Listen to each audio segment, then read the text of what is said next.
The following news flash is brought to you by the Lone Star Lowdown, providing your daily bulletins for the commodities market.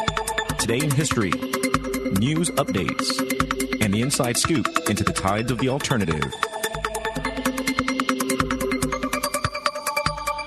Markets for Friday, the 22nd of January, 2016, are currently trading with gold at $1,097.53 an ounce, silver $14.02 an ounce, Texas crude $29.53 a barrel, and Bitcoin is currently sitting at about 380 U.S. currency.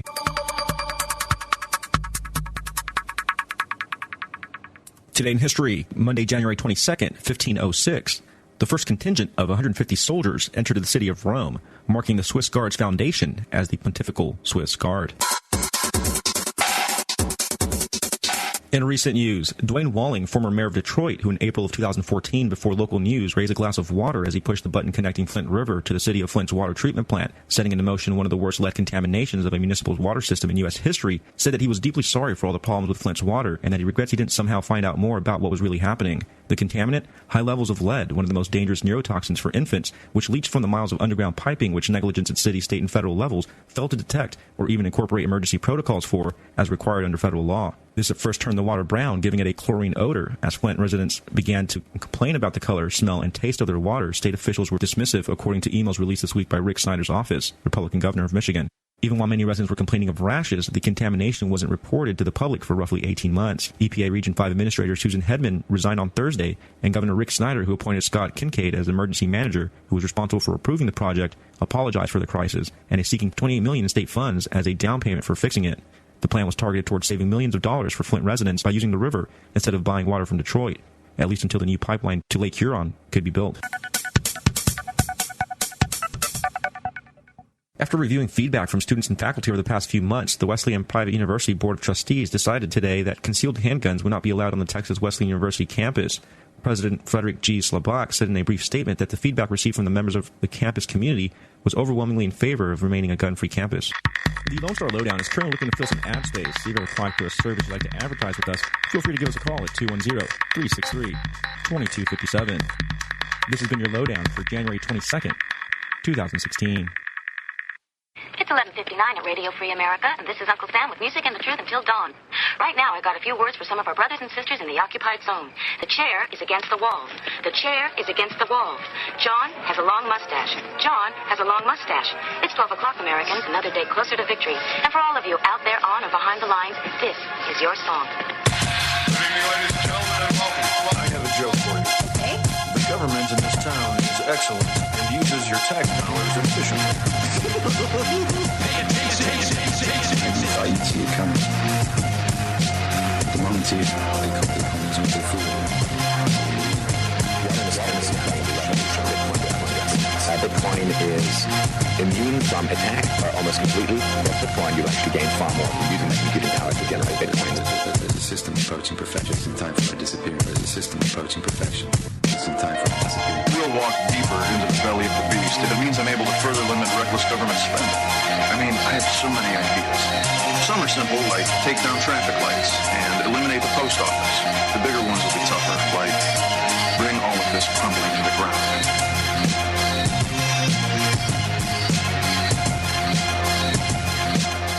Good evening, ladies and gentlemen. This is The Crypto Show, a show dedicated to understanding the promise of currency, technology, and anarchy, and the pursuit of a free society. And if you believe, like we do, that such a society can and should exist, then join us, why don't you, as we parade through a world unbound by convention, a world sketched by the beauty of the human artist.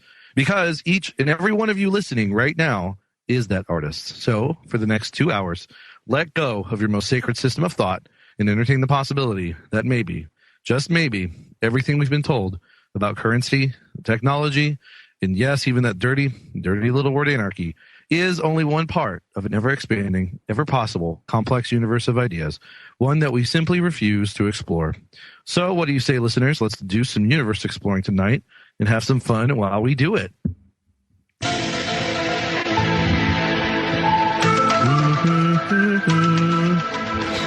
X-Files. Coming out soon, I think in a couple months. And of course, what? It's already out. What are you talking about? Wait, is it? Yes, it's already on the second episode. Wait, for real? Yes. You're kidding. Like, this is like the second coming for me, and somehow I'm not aware that it already began. Yeah. I was such a fan of the original series, and I know I've been busy and I am a little absent-minded, but I can't believe I missed the fact that it already started. For real. Yeah. I mean, I'm going to have to catch up. I guess it explains why Alex has been all talking about it lately, because I guess one of the characters is based on Alex Jones, of course. InfoWars, part of this, of the local 89.1 FM radio airing. And not technically on Logos Radio Network, but on GCN, the two networks that provide our wonderful programming here. So I can't wait to check that out. It's the X-Files. Come on. If you were a child of the 90s, I graduated high school in 2000. I watched X-Files from the beginning till the end. And I was just absolutely in love with it. And Gillian Anderson as Dana Scully. But I'm excited to see what they have in store for that. Apparently, it's less alien UFO centered and more about kind of your standard Alex Jones, InfoWars, and similar conspiracy. So I don't know. Interesting stuff. Can't wait. Well, today is January 27th, 2016, Wednesday, and we are coming to you, as I mentioned, from Logos Radio Network. It is an honor and a privilege, and has been since the inception of the show, to be on Logos Radio Network. We have a great team, including our producer, Rick, and, of course, Deb, who runs the network, and Jerry and everybody else who keeps this alive and kicking somehow miraculously. And real quick, I do want to mention that there is a fundraiser for Logos Radio Network. The first 25 people to donate $25 at logosradionetwork.com get a free canister of My Magic Mud, courtesy, of course, of My Magic Mud at mymagicmud.com. The Armands are, of course, the proprietors of that business, and we appreciate what they've done. There's also a first and second prize from Central Texas Gunworks. I forget the specific prize, but you know what? I forget on purpose so that you can go to logosradionetwork.com and check it out for yourself. All the wonderful prizes available and how you can enter to win. Help keep this programming alive. It takes more than the intrepid efforts of our crew behind the scenes. It also takes dollar bills, y'all, because unfortunately in life, everything costs money. And, but you know, that's the way it goes. So, we've been on the air this long, thanks to listener support, financial and otherwise, and I'm confident that will continue, because I know maybe not listeners of this show, but listeners of all the other excellent programming definitely enjoy what they hear day in and day out and want it to continue. I like how in our intro too, it even says how many listeners we have. Hold on, it says, because each and every one of you listening right now, so one person, even in the intro, I recognize that there's one person listening, and that one person isn't even my mother, by the way. I think she's listened to maybe 15 minutes of it ever since the show has been on. It's a little sad, but she's not quite. Your mother listened to 15 minutes more than mine did. Well, oh, is she still with us? Yes. Oh, okay. Well, my mother is, God bless her, she's not quite, I don't know, open-minded enough to consider some of these topics. Maybe that'll change. One day. Hard to teach an old dog new tricks, though. But we are excited to, I guess, should we bring him on after the break? No, we have him on now. We have him on now? Is he actually on the line? Yeah. Okay. Well, let me actually, real quick before I do it, too. I know sometimes I'm a little long on the intro. Lately, I haven't been, but I do want to quickly mention the Open Carry Mini Conference this Saturday, January 30th, 2016 at Brave New Books. If you safely and properly open carry into the store, you get 10% off all items. You talking Cargill, about carrying an open beer? Yes. Oh, okay. I know I will be. Cool. Michael Cargill of Central Texas Gunworks. I wish I brought some tonight. Will be there, as will Steven Shefdahl, who is an excellent marksman, gunsmith, and all-around gun trainer. He will be. They and others will be there to answer questions about the new open carry laws. And he kind of looks like a Fed right now with his dapper little suit on and his gun underneath his jacket. I know. And notice the earpiece. That white curly earpiece, like Agent Smith has in The Matrix. Now, that guy's total op. I don't trust that guy. No, he'll be here on Saturday to answer all your questions about guns in general, but then also open carry. And of course, last thing I'll mention before we get to our guest: charity poker this Thursday, 12 p.m. And conspiracy comedy open mic night Thursday, also 7 p.m. to 9 p.m. Well, I'm excited to introduce our guest. His name is Travis Boyd. He is the founder of DAOWISP, which apparently the website I somehow just, there it is, DAOWISP.io, DAOWISP.io. It is Decentralized Autonomous Organization of Wireless ISPs. That's a mouthful. Anyway, Travis, are you there? Yeah. Excellent. Well, welcome to the Crypto Show, and we're happy to have you on board. Thanks, guys. It's good to talk with you. Great to talk to you. So, trying to do a little research on DAOWISP. It seems like, of course, it's a work in progress. So, didn't find too much in the way of an introduction. So, why don't you tell us a little bit about yourself and your background technically, and then we can dive into what DAOWISP is all about. Okay. So, my background's in IT, and lately, the last almost 7 years, I've been running my own ISP, internet service provider. It uses a technology called fixed wireless. It's built pretty much from scratch by myself and two other guys, and it's just been a really complex learning experience. You said it was fixed wireless? Yeah. So tell us what is that exactly? It's surprisingly there's just not a lot of familiarity with it out there. It's wireless equipment that operates in the unlicensed frequency bands, the 2.4 gigahertz, 5 gigahertz, a couple other frequencies. And it uses the same frequencies that Wi-Fi does, essentially, but just very, very focused, very directional antennas. And they're not moving around; they're fixed in a specific spot. But if it's unlicensed, who will build the towers? I will. If the government's not regulating it, how can it work? And that's why it's worked so well, actually. Yeah, that's why I got into it in the first place. Okay, good, excellent. I try to look for businesses that aren't regulated yet because you can actually succeed and make a decent living at it, unlike others. Right, you can actually be outside of an entrenched interest group and succeed. It's crazy when the government doesn't regulate things. Well, and so that's interesting. And I guess so it's fixed, and you said it works on the Wi-Fi kind of frequency.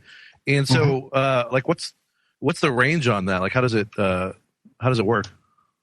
Okay, so the wireless side of it is you put up a tower. And you put antennas on the tower covering, let's say you put up an antenna called a sector antenna, and it projects a beam out 15, 20 kilometers. Now, you can go a long, long ways with this stuff.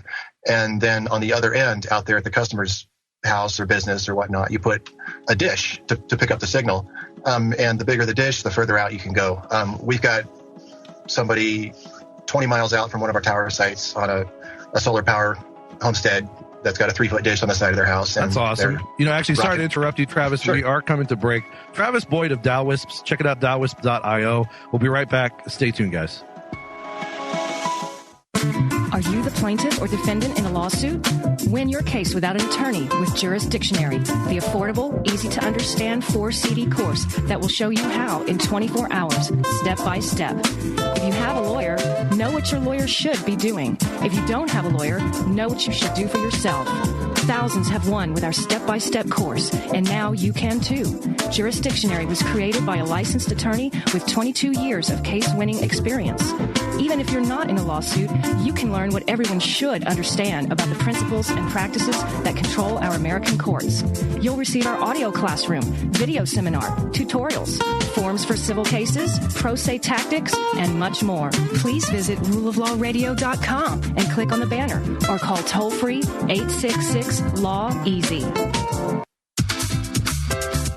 Hello, my name is Stuart Smith from naturespureorganics.com, and I would like to invite you to come by our store at 1904 Guadalupe Street, Suite D, here in Austin, Texas, behind Brave New Books and Chase Bank, to see all our fantastic health and wellness products with your very own eyes. Have a look at our miracle healing clay that started our adventure in alternative medicine. Take a peek at some of our other wonderful products, including our Australian emu oil, lotion candles, olive oil soaps, and colloidal silver and gold. Call 512-264-4043 or find us online at naturespureorganics.com. That's 512-264-4043, naturespureorganics.com. Don't forget to like us on Facebook for information on events and our products. Nature's Full service too. Yeah, it's myself and two other guys. Wow. And we cover roughly 650 square miles, speeds up to 26 megabits per second, which beats the FCC's minimum broadband definition of 25. You don't need subsidies to do it either. Wow, that's impressive. Okay. Yeah, so we run a pretty lean ship, and we have to run pretty hard, but it's worth it. I mean, it is maybe there at the minimum, but that's still pretty high speed. I mean, I think mine is like 45 megabytes. And, obviously there's some that are higher, but for such a small operation and it's such a uniquely architectured operation, that's pretty impressive, actually. I'd be, you'd be hard pressed to find many people who could set up such a successful thing like that. Well, but it's actually. Go ahead. No, go ahead. I was going to say there's the wireless ISP business, it's been around since actually the early 2000s. If you just get online and Google for WISP, wireless ISP, there's actually tons of us operating all over the states, a large portion of the Western Hemisphere covered. We're like the unknown other option to the monopoly that hardly anybody knows about. But there's almost, if you dig around, there's a couple operating in Austin, actually. They usually spread via word of mouth, and they've got not the coverage area that a huge major corp does, or the advertising. So a lot of times they just don't hear about us. But, and so what's the history of it like? I mean, compared to when it began in the 2000s, has it proliferated quite a bit? And is there any scalability to it? Oh yeah, absolutely. This started with Pringles cans and Wi-Fi cards, with surgery done on them. It's developed from there. It's gotten incredibly sophisticated. The gear is affordable. It's powerful. It's fast. And it's really easy to put up. I can throw up a tower site and have coverage to an area in just a couple of days if the equipment's ready to go. And it can compete. A well-designed wireless network can compete with fiber optic delivery, actually. Oh, wow. Yeah. And I guess that makes sense because it's just electromagnetic waves through the air versus an electromagnetic wave through, a fiber optic cable, right? I guess. Mm-hmm.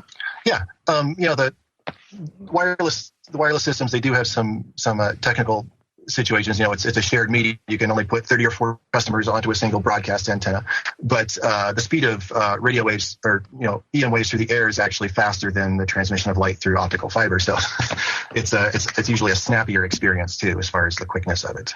Right, that makes sense because I'm probably getting my physics wrong here, but it's basically shooting in a straight line, whereas in the fiber optic cable, it's kind of reflecting and refracting throughout the cable, and that obviously adds the sort of distance to it. Yeah.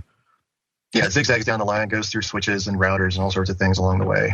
Yeah, that's really cool. And so, and you meant I'd asked you about scalability. I mean, so what is the like? How big has it gotten? Like, how many were there back in the 2000s? I don't know if you mentioned, and how many are there today? Do you have any ideas of those kind of stats?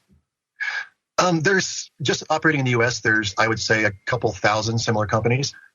This started with guys out in rural areas that were offering dial-up service, small dial-up operators, seeing this new kit and thinking, oh, hey, I can take my downtown connection and shoot it out to my customers with these wireless waves and not have to pay the local telephone company for all these lines I'm having to bundle together to serve my dial-up customers. So it kind of got picked up by the rural guys and developed and enhanced, and the equipment's developed. And now it's gotten sophisticated enough that we can come into the suburban areas and into the metro areas and go toe to toe with the big corporations with this stuff. So it's a real competitive alternative in major city centers. Yeah, it's a viable alternative. Do you know what the name of the local Austin ones that you were mentioning offhand? Or? Oh, it's Texas Wireless something other. If you just Google for Austin Wireless ISP, you'll find a couple local operators. In fact, there's one that on their site they say they do workshops every month or so with this equipment and that sort of thing. If people are interested in meeting up with them and learning how to use it, there's a local outfit doing that. Oh, that's pretty awesome. We should try to get them on the show. It's not a bad idea. Well, and let me ask you too. It's proliferating. It's penetrating urban centers. Is there a possibility technically for the speed the data transmission speed to increase? Oh, absolutely. Yeah. Just when we first got started with this, the gear was pretty decent. We were offering up to 5 megabits. That was in 2007, 2008. Was that with the Pringles can or? That was with this. So the gear we use primarily is from this company called Ubiquity Networks. And it's we started out with the AirMax series that had just debuted when we got our business going. And since then, they've increased in sophistication. They've come out with a new product line called AirMax AC that has literally twice the performance of the last stuff in my experience. And there's other things on the horizon that'll double or triple that again in the next year or two. So it's on the same evolutionary technology curve that everything else is these days. It just doubles and doubles and doubles. And that's pretty incredible. And I'm glad you brought that up because real quick, it reminds me of a point that a lot of times, especially in the past, people would argue for state enforced, like utility monopolies, whether it was with telephony or, internet or, various things like that because of concerns of natural monopoly and price gouging. Well, of course, if you look at the real history, there was no such thing as a natural monopoly. In the past, you had electrical companies like running wires and water companies running plumbing to different companies doing it to the same property. The state came in and then just made a monopoly. But regardless of that, those kinds of that kind of thinking doesn't consider the fact that technology has always proven to be such that it gets over those barriers. Like if people were concerned about the physical barrier of running wire from an ISP to a home and saying that's a natural monopoly, which again, history proves it wasn't. Well, you have alternatives like this, which are wireless. And I think that's incredibly awesome. What about the affordability compared to the big guys? Oh, okay. Well, as an example, a customer service radio that would go on somebody's roof is $100 or so. If I wanted to build an entire tower site, like a distribution tower, 10-15 grand would get a really nice tower setup going. When you look at a cell phone tower costing $120,000, $130,000 just for the physical tower itself, and then $50,000 radio units going onto that tower, half a dozen of them, plus all the shed equipment and the generators and everything. It's just, there's just literally no comparison whatsoever. Well, what I was talking about is the affordability for your customer. Oh, okay. Well, just to give you an idea of how that's progressed, since we got started, we've raised our speeds and dropped our prices 3 times. So we consistently push our prices down because we want to push internet connectivity to a broader and broader demographic in the area. Because that's the thing about a local ISP, like we are. Our customers, our friends, our neighbors, our fellow businessmen, we want to actually get good service to the area. So we're incentivized by being a part of the society here to do that.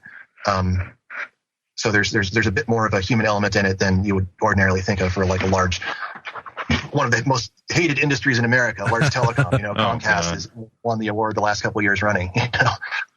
Yeah, I was really happy to drop AT&T. I switched to T-Mobile from AT&T, but they just kept ripping me off, and I just got tired of it. And I don't even care if their service is better or not. I just don't want anything to do with them. You wouldn't get away with that if you got to go sit next to the guy in the pub later that night after sending him a bill. No, that just doesn't fly in a small town.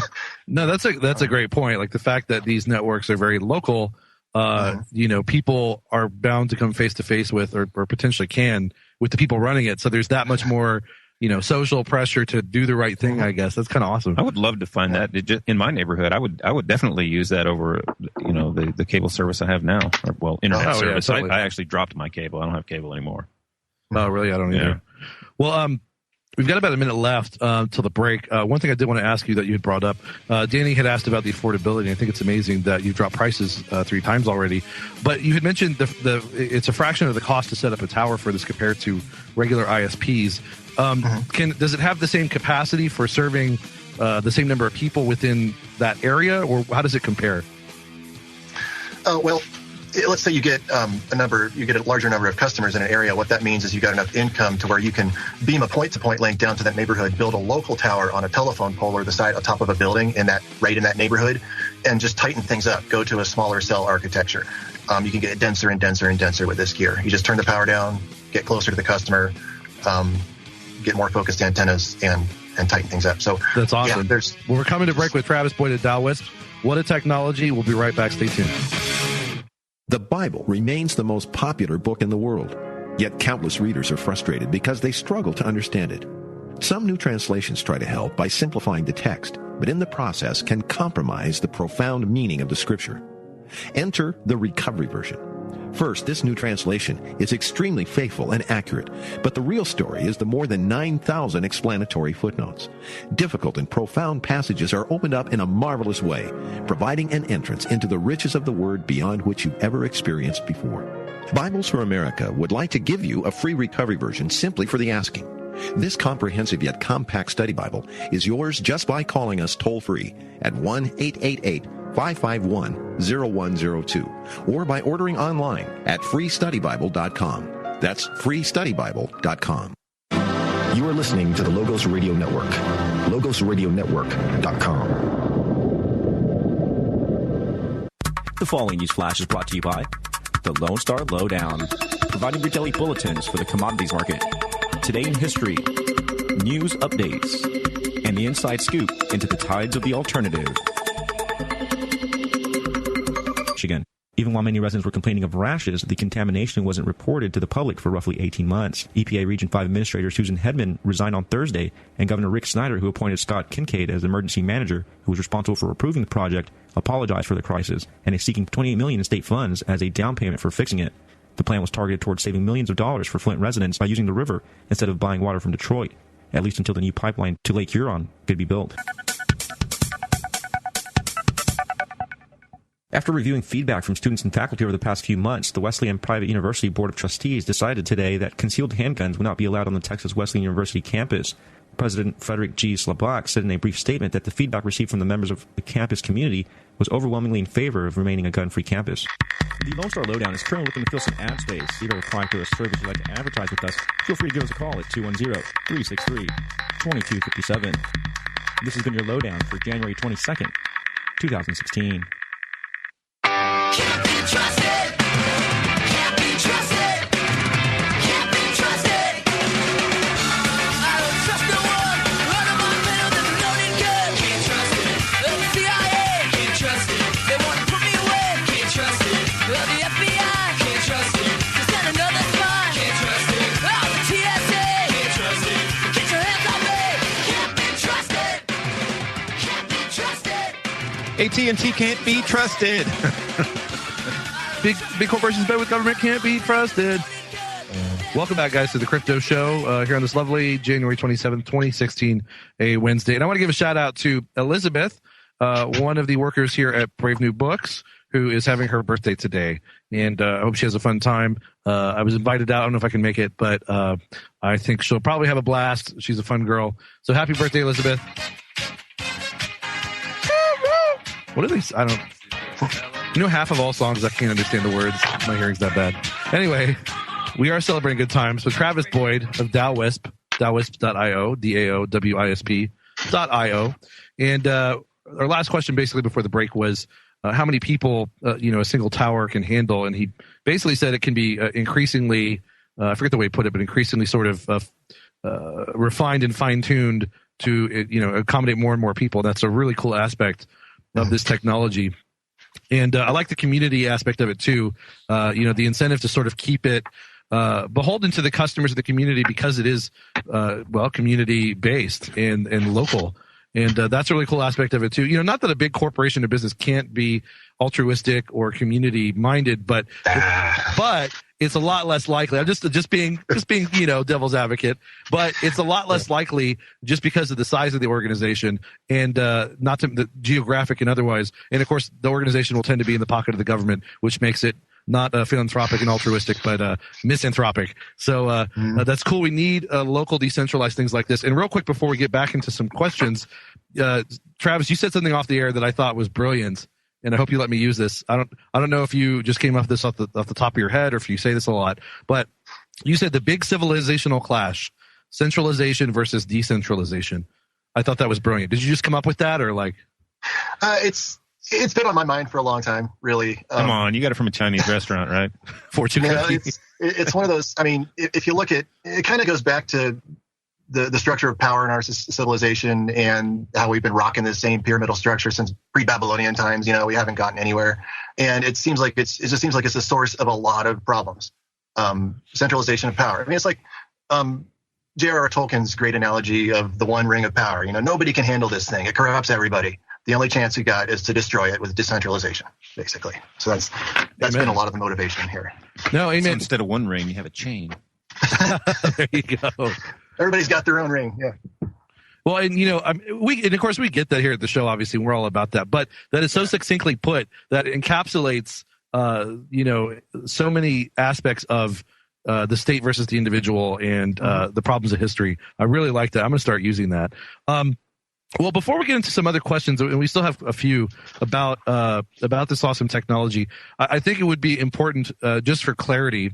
I guess, and we've already, of course, been discussing it and kind of how it works, but take us through the whole process of how it works, like how someone sets it up, how someone goes about being a customer or subscriber, and just briefly take us through that whole thing so people get a really good understanding of it.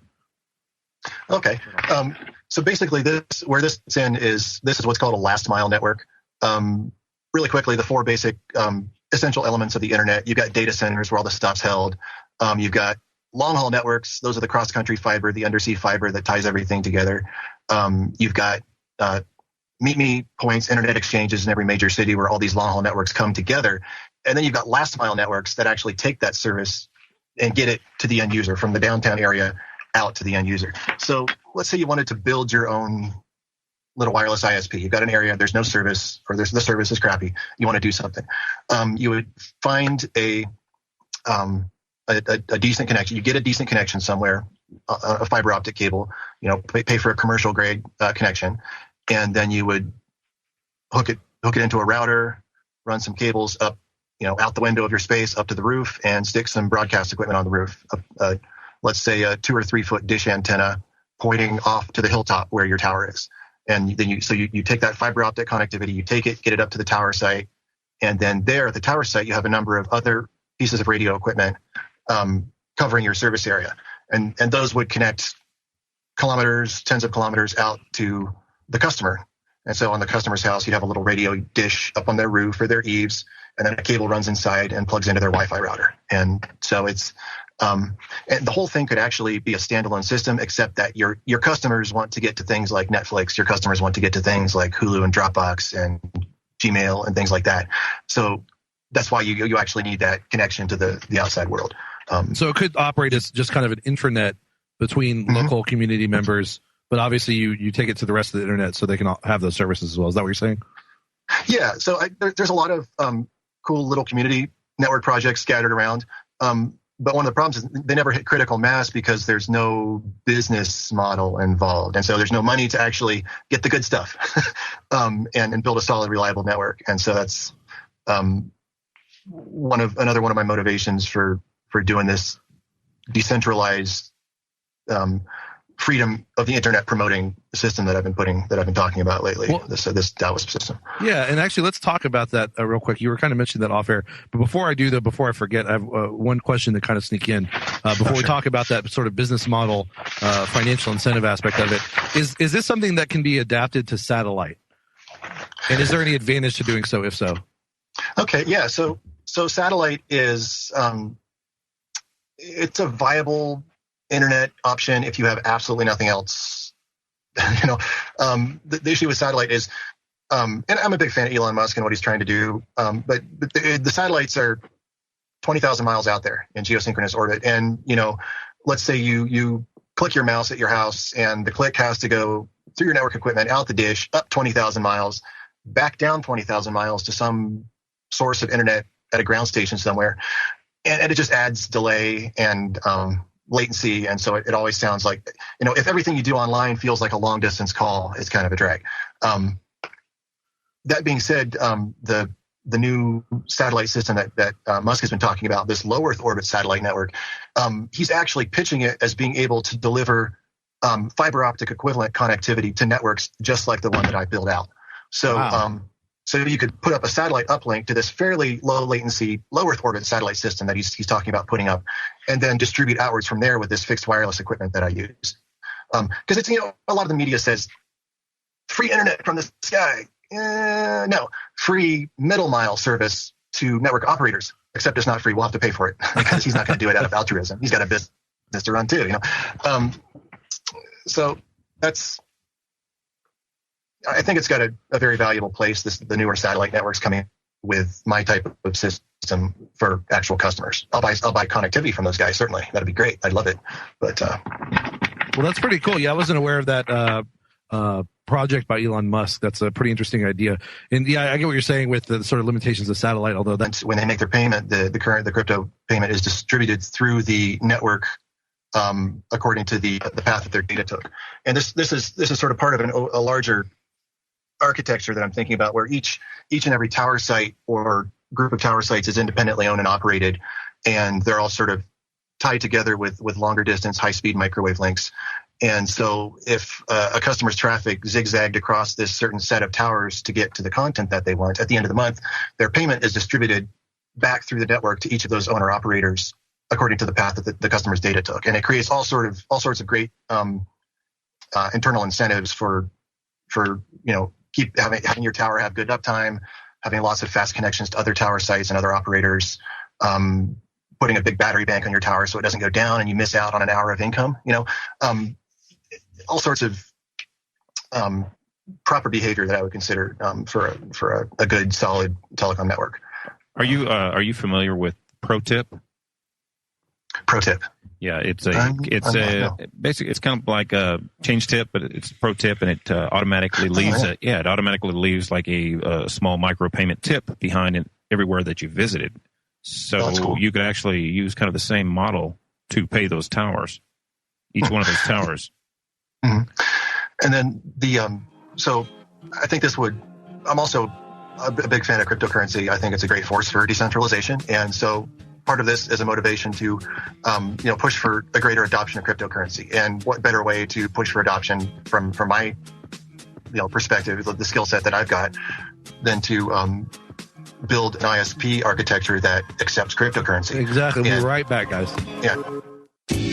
At Capital Coin and Bullion, our mission is to be your preferred shopping destination by delivering excellent customer service and outstanding value at an affordable price. We provide a wide assortment of our favorite products featuring a great selection of high-quality coins and precious metals. We cater to beginners in coin collecting as well as large transactions for investors. We believe in educating our customers with resources from top accredited metals dealers and journalists. If we don't have what you're looking for, we can find it. In addition, we carry popular longevity products such as Beyond Tangy Tangerine and Pollen Burst. We also offer One World Way, Mountain House Storable Foods, Berkey Water Products, ammunition at 10% above wholesale, and more. We broker metals IRA accounts, and we also accept Bitcoins as payment. Call us at 512-646-6440. We're located at 7304 Burnett Road, Suite A, about a half-mile south of Anderson. We're open Monday through Friday 10 to 6, Saturdays 10 to 2. Visit us at capitalcoinandbullion.com or call 512-646-6440. They took our guns! Then get them back and support the Logos Radio Network at the same time. The following sponsors have stepped up to help keep this network on air with a fundraising contest. Thanks to Central Texas Gunworks with the first prize, the Spike Skull Lower Receiver. Second prize, the Taurus Curve Handgun. Every $25 donation gets a chance to win. Enter as often as you like. Check out CentralTexasGunworks.com. Thanks also to MyMagicMud.com. The first 40 people to donate $25 get a jar of My Magic Mud, valued at $25. Thanks also to All About Vapor at 4631 Airport Boulevard. The 10 third-place winners will get a $25 gift card. Stop smelling like a butt at allaboutVapor.com. Also, thanks to Eddie Craig, folks who buy the Rule of Law Traffic Seminar get 10 entries into the contest. Check out the contest rules and details at LogosRadioNetwork.com. Terror status or hipsters may not actually be eligible to win. This is the Logos Radio Network.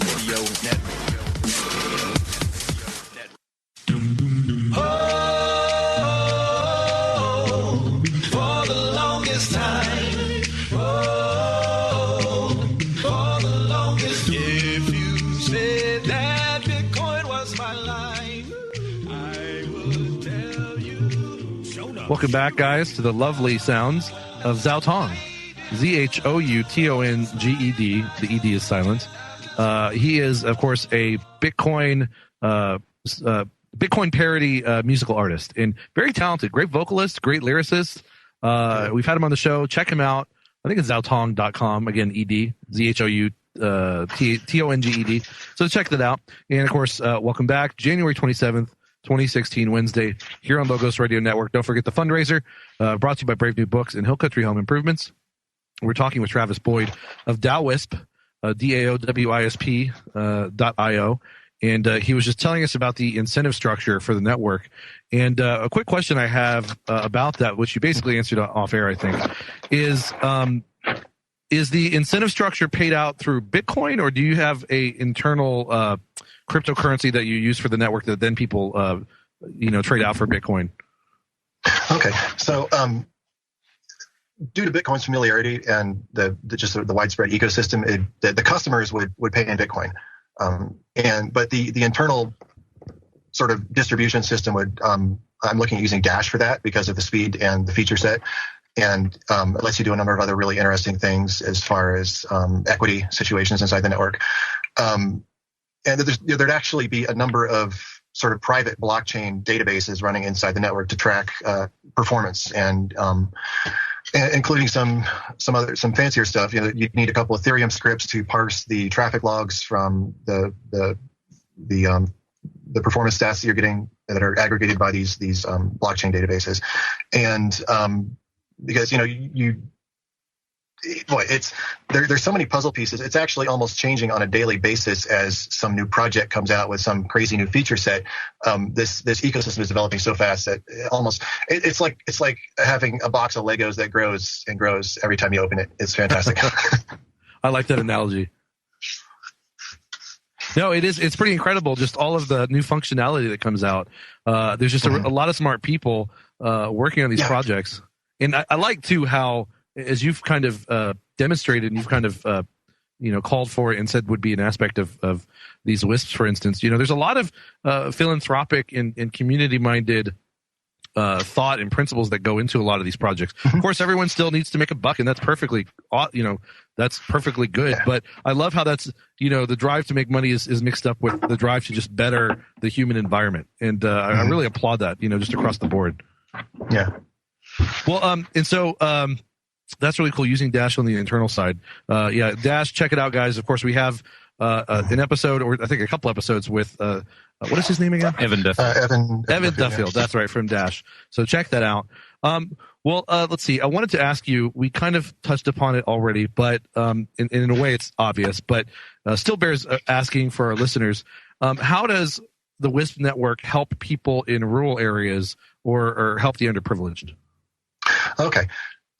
So as far as getting real connectivity to people, I mean, like work from home, your kids can stream movies, you can attract young couples to live in rural areas. This is like the only technology that's actually feasible to do without massive government subsidies. And even then, I don't get any subsidies at all. Our network doesn't, and we're able to go toe to toe and beat the guys who are getting subsidies. So got straight out of Atlas Shrugged. Yeah, and I'm not going to pull an Ellis Wyatt anytime soon here. I think there's still some money to be made in this country, even though it's tilting towards the waterline in some respects. But if I can get line of sight to a customer from a tower site, I can get service to them. Just how big of a dish do we want to slap on the side of their house? The equipment's really affordable, and the return, like getting a customer set up and putting all their gear in, you get a payback in just a couple of months. While giving them really affordable service. And I've got people who come out here from Portland or Seattle, friends of mine. They come out here to visit, and they say the connectivity is better out here on my network than in the city. Wow. So, yeah, it's I don't see it as really there being any contest between the stuff that we use and, let's say, a cable or DSL system. Or if you really know what you're doing, you can go toe to toe with fiber optic delivery. You can certainly beat them as far as expense. I mean, you run a fiber network, it costs you $800 to $1,200 for every house you pass, whether they take your service or not. You get 20% of the people taking your service.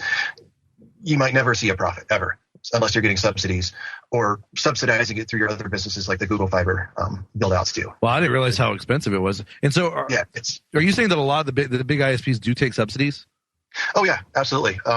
That's their business model is a lot of times they'll even operate at a loss year to year and just roll over debt and use themselves as sort of debt generation vehicles. As long as the executives are getting paid out and the guys in the field are getting paid and the investors are getting paid, who cares whether the company is going further and further into some debt black hole?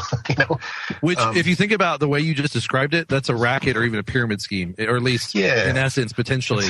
And it's bizarre to think, but that's really true. There are a lot of major companies that probably operate that way. Mm-hmm. Yeah. That's crazy. Well, and I think it's really cool too that the rural networks can be helped, because that is the resounding cry from especially the statist leftists is, well, we need to subsidize ISP and other telephony and all that for rural people because otherwise they'll be left out. Well, there's a lot of course, problems with that assertion to begin with. Like, why do we need to steal money from some people to give it to other people just so they can have internet? But obviously, this technology makes that a moot debate. And same thing with like public schools. A lot of the justification I hear over the years is like, well, we need public schools because then people in rural areas won't be educated. Well, first of all, I don't know if public schools actually educate people in any proper, authentic sense. But, with something like this, you can affordably, somebody in the woods being raised by wolves could access the internet and learn Shakespeare or whatever. And I think that's this is just so incredible. Yeah, it's such an amazing medium. I mean, it's the biggest revolution since the printing press as far as giving opportunity to people. You can teach yourself anything. You can learn almost anything. You got the sum total of human knowledge. I'm not a conspiracy theorist. I'm a structural engineer. I'm a New York City correction officer. I'm an Air Force pilot. I'm a father who lost his son. We're Americans, and we deserve the truth. Go to rememberbuilding7.org today.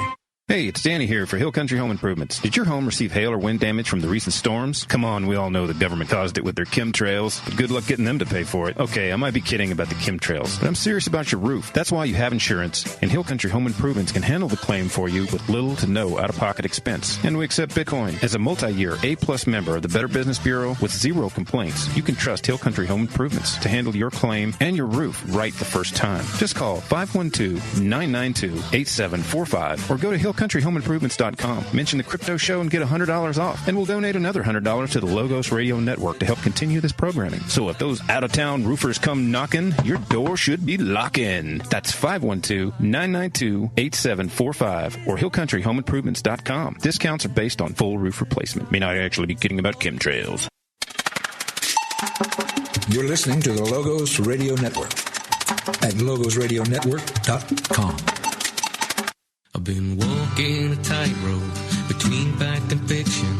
Been wrestling with demons in small bottle prisons. Been talking to sinners who claim to be Christian, but shouting at leaders who claim to be listening. And the pendulum swings from the left to the right. Its momentum increases. The need for the fight. All right, guys, welcome back to the Crypto Show here on Logos Radio Network on this lovely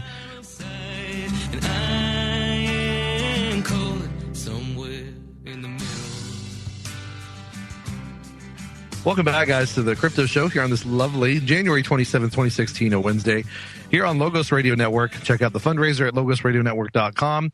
And don't forget our sponsors, Brave New Books and Hill Country Home Improvements. And we're talking with Travis Boyd of DAOWISP.io. Check that out, DAOWISP. And coming back, I sort of misspoke, and I want Travis actually to explain the difference. What is, I called it a mesh network, but in fact, it's different. What is the difference between a WISP and a mesh network? Okay. So a mesh network, it refers to a certain type of wireless technology where it's just sort of, it's a, as ideally envisioned, it's a cloud of devices that all sort of cooperate to transfer data from one side of the cloud to another. They all sort of work together, and the data just sort of trickles across this cloud of devices. It's a really idealistic way of looking at building a decentralized free internet, but it lacks structure. Basically, it lacks a solid, purposefully built core, an architecture, basically. And without that, you're just not going to get reliability. First and foremost, you're not going to get performance, and you're not going to get consistency. And so, it from that aspect, it's not really a viable alternative to the current telecommunications infrastructure. So it's more of kind of a post-apocalyptic, last resort kind of thing, basically. It's great for disaster areas. It's great for like if you've got a protest. If people can load this app on their phones. There's a number of you mentioned Open Garden. There's the Serval project. There's a couple other things in the works. Fire chat. Yeah, everybody's phones sort of form this little cloud that you can use to pass messages to each other and have basic voice and in some cases video if you've got enough phones in one place. So it's got its place, and it's a great tool, but it's not a viable telecommunications system. Well, there's like I had mentioned, I guess they're doing it in Tahiti right now. They're using this fire chat and this mesh network to use your phone without having a carrier. Yeah. If you've got enough people in one place, you can get a call to bounce from phone to phone to phone to get the person you're trying to get to. Well, it's a small enough place, so I guess it works. Yeah. Well, yeah. The dense populations are great for that. Yeah. And cheap enough, too. I mean, it's like the sort of dirt cheap way of telecommunicating, I guess, Yeah, they were using it, I guess, in China during the protests. Yeah, I think even in Iran during some of the recent stuff. Yeah, so that makes a lot of sense. I mean, a mesh network has its uses, but as you said, it's ad hoc. It's not like a permanent, sophisticated, reliable system for telecommunications like a WISP would be. Yeah, and it lacks an incentive to keep a couple professional guys keeping it operating. This is an example. We had one of our tower sites up at 7,000 feet on a mountain ridge go down 2 days before Christmas. And so I take my snowmobile up there Christmas night, and I'm up there till 2 in the morning, Christmas Day, hanging off a cell tower. And I had a great time. It was, the fullest moon of the year, and there's 2 feet of snow on the ground, and I'm up there. Well, so you're like a MacGyver. You're like a computer geek MacGyver / James Bond. Like he's like Jumping out of a helicopter on some snow skis to get to the fallen tower. I love it. That's great. That's dedication right there. Fixing the internet at the hotel at Acapulco.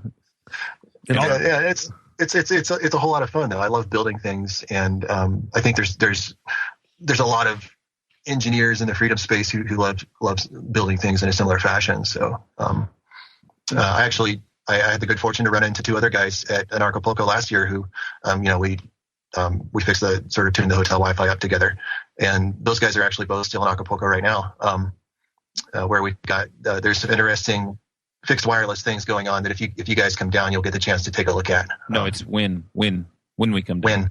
When you come down, that's right. I actually finally got my ticket last night, which I overpaid for it because I waited too long, but it wasn't too expensive. But I am going for all our listener out there. I am Danny and I will both be at Acapulco this year instead of just Danny. So, well, I want to talk to you about that too coming up, but want to kind of wrap up before we do with DAOWISP. Let's see. You also mentioned on the site that people have to demonstrate the necessary technical skill to participate. Do you want to elaborate on what that means? Oh, sure. And just to put this out there, I put this site together over a couple nights in my spare time. It's totally not mobile compliant. Sorry about that.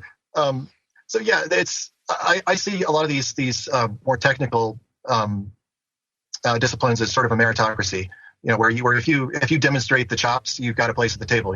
A lot of these technical disciplines, they have great online forums. You can sort of peruse the forums and self-teach and start approaching people on the forums with good, solid questions. They'll help you bootstrap into the skill set, and you can just sort of use that to gradually become entrepreneurial and become a competent technologist. And so the thought there was, since this system needs professional people with solid ability to operate it, how do you don't want to create any barriers saying, oh, you can't join up unless you get this license, or you can't join up unless we all vote on it, or something like that. As envisioned, this would be a system where you self-teach, you put up a tower yourself, you approach the other tower owners nearby you and say, hey, I'd like to cross-connect with you guys with some high-speed links. I've got a coverage area I want to cover. I've got a customer base I want to serve, and just make deals and basically bootstrap yourself into a place at the table. That's really cool. It's almost like a franchise or multi-level self-franchising model. Yeah, or multi-level marketing, except your merit is what is the fees you pay. Basically, there's network marketing involved, but it is not a passive residual income. I will tell you. Yeah, exactly. That's really awesome. Real quick, tell us about the forum. I think on the website you mentioned that people can email you to learn how to join it. How do people get involved in the forum, and what else is on there? Okay, right now I'm actually I'm teaching myself how to configure PHP-BB. That's a PHP-driven bulletin board system. And right now, if you go to forum.daowisp.io, it is offline. You get a sort of like, this is under configuration. I'm sorry, you can't come in right now message. So I'm hoping over the next couple nights to get that to a point. I've already built a number of equipment categories and software crypto categories inside that. I just haven't quite unlocked the door yet. So, but if somebody's interested, they can certainly email me, tech@daowisp.io, or get a hold of me on social media. There's a DAOWISP, facebook.com/DAOWISP. Although I'm not a huge fan of the mainstream social media things. They are where everybody is, and so you use them. Well, you don't like the people voluntarily giving up all information about themselves and the CIA NSA databasing it. Yeah, I think to some degree there's a science fiction author called David Brin who makes the point. It's called The Transparent Society is his write-up.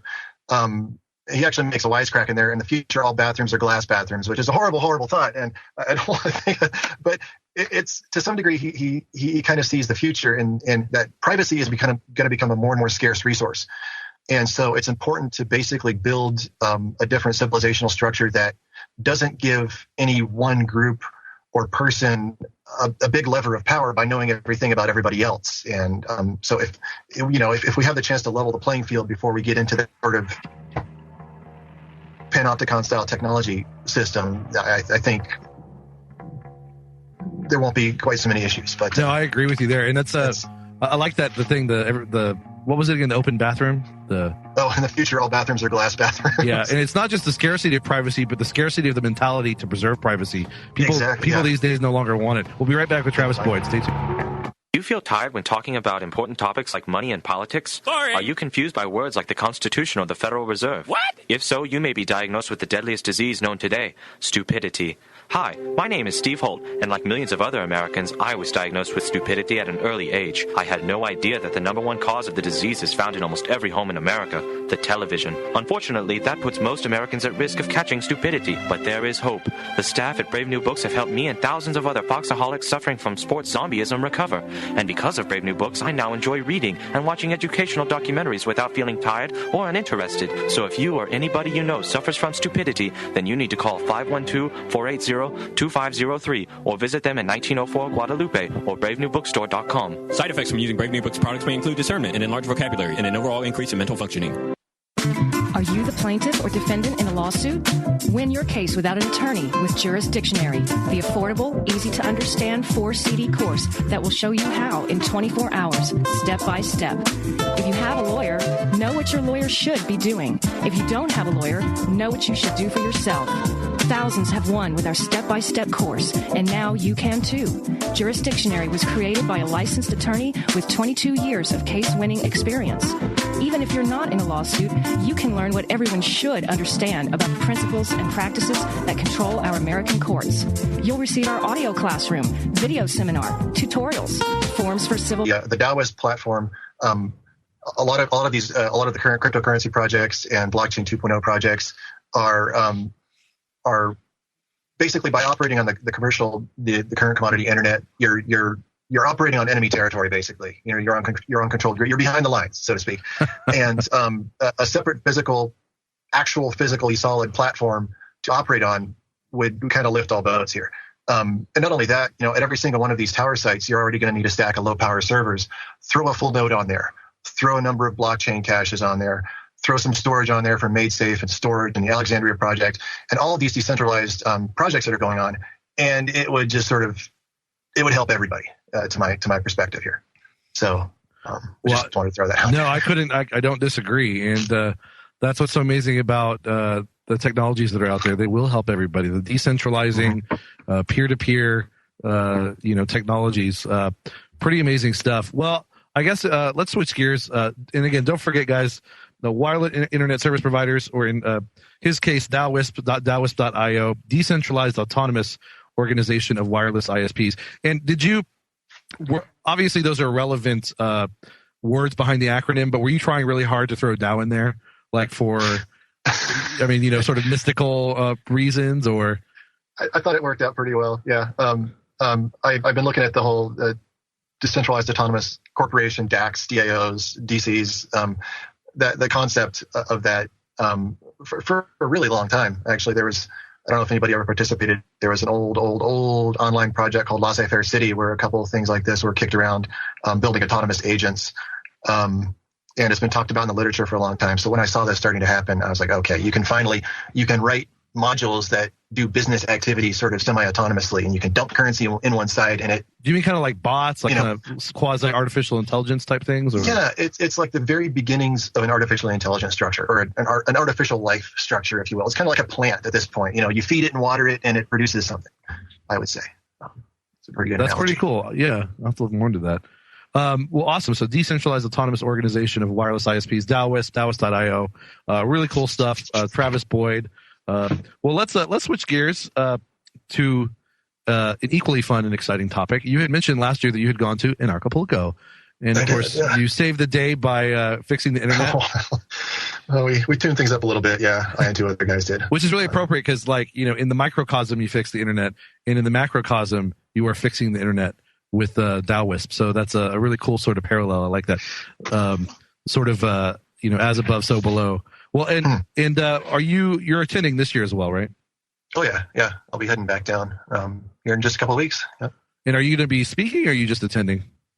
Nothing official. If somebody asks me to talk about what I've been up to, I'd be happy to. But I just want to show up and hang out and have some good conversations with people. And if I can do some networking, I am trying to build another ISP down in southern Chile in Valdivia. So looking for some technical folks and some other backers to help me with that. So it's a fantastic networking event as far as I'm concerned. Well, have you had the chance to work with any like underprivileged communities and helping them get this internet or?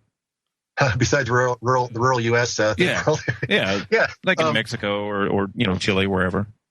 I'm not yet actually. Besides the U.S., but the area in Chile that I'm planning on building out to cover is so it's you guys had these fellows on a little while ago. There's a project I'm involved in called Fort Galt down in Valdivia, Chile, and you guys had Luke and Gabriel on a little while back to talk about that. Yeah. That area, the plot of land that we've got is surrounded by villages and settlements of the native, the original indigenous population in Chile, the Mapuche, and they're like a lot of indigenous people, they're pretty disadvantaged. They're kind of cut off. Chile has kind of a class structure, so I want to as I've got to get connectivity out to the forts, the land anyways, I'm just going to build an ISP to cover all these indigenous villages and offer really, really affordable service to these folks, probably on a prepaid, a cryptocurrency prepaid model. We've got some other things in the works to try and turn Valdivia into the cryptocurrency capital of Southern Chile. But, that'd be awesome. Yeah, so with a couple payment stations in Valdivia and some of the smaller towns, you can go and pay your WISP bill with cryptocurrency, and then it's distributed to the various owner operators, just like I've been talking about. So it's going to be sort of a beta test site for a lot of these DAO WISP concepts, as well as a good solid money making business too. That's really awesome, and spurring entrepreneurialism and sharing technology and helping out underprivileged communities. That's pretty awesome. And is it Valdivia? Yeah, I've seen the map on that. It's sitting like right on the beachfront, isn't it? Yeah, the property, the Fort Galt property is like 100 acres, right on this bluff overlooking the Pacific Ocean, and it's just amazing. Valdivia, the city, is about 10 kilometers down the coast and then 10 kilometers up this river. Is that where Vigo? Is that where Vigo the Carpathian is from? From Ghostbusters 2? I'm sorry, I had to. It's as far as the town, it kind of reminds me of Portland in the '90s, like the pre-hipster days sort of thing. It's got a really laid back feel to it. It's a really cool place. Well, pre-hipster, I'm sold. That's really cool. And so how often are you down there? Or I was just down there in early January, and to meet the folks and check out the property and start doing the paperwork to set up a business structure down there. And my partner's actually still down there, and she'll be down there for another month or so. And I'm probably going to go back down either sometime midsummer or in September to do some wireless surveying and help get the actual building construction started. Very awesome. And real quick to Danny, should we do a magic word? I have one already. Sure. Okay. Go for it. All right, real quick, for our Let's Talk Bitcoin listeners, the magic word is Vigo the Carpathian. What? That's 3 words, VIGO THE. Let me. CARPATHIAN. Vigo the Carpathian. I had to do it. I had to. Vigo. Anyway, let's Talk Bitcoin listeners. Vigo the Carpathian. Don't shake your head at me. I hope you're going to write that down for me so I can enter it. Yes, don't worry. So we got like 2.5 minutes left. What's your favorite speaker you think you're looking forward to at Anarchapulco? Oh boy. Well, I had a lot of fun listening to Roger Ver last year. I'm looking forward to meeting Larkin Rose. Nobody likes that guy. No,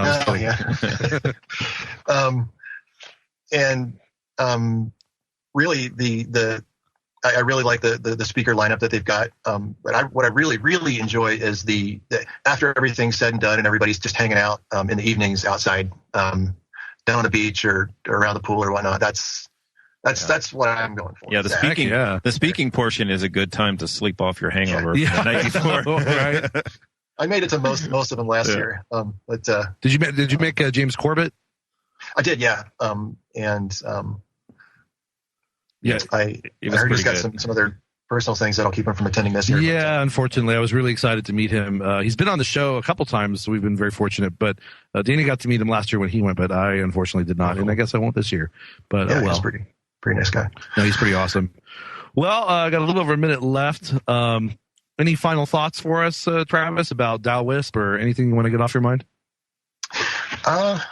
Well, boy, just that I'm pretty stoked about this, and if anybody wants to pitch in their technical expertise or their marketing skill or their investment capital or just has a cool idea for how this could be furthered, I'd love for them to get a hold of me.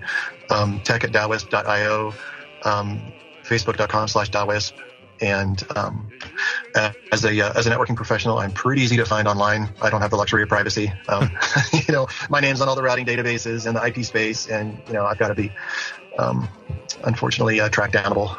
So hopefully this doesn't ruffle too many feathers out there in the info space, because I'm really easy to find. So well, hopefully you have an alternate alias just in case if the government ever comes for you one day. Well, Travis Boyd, thank you so much for being on the Crypto Show. We really appreciate it. Thanks, guys. It's been great. All right, see you guys next time.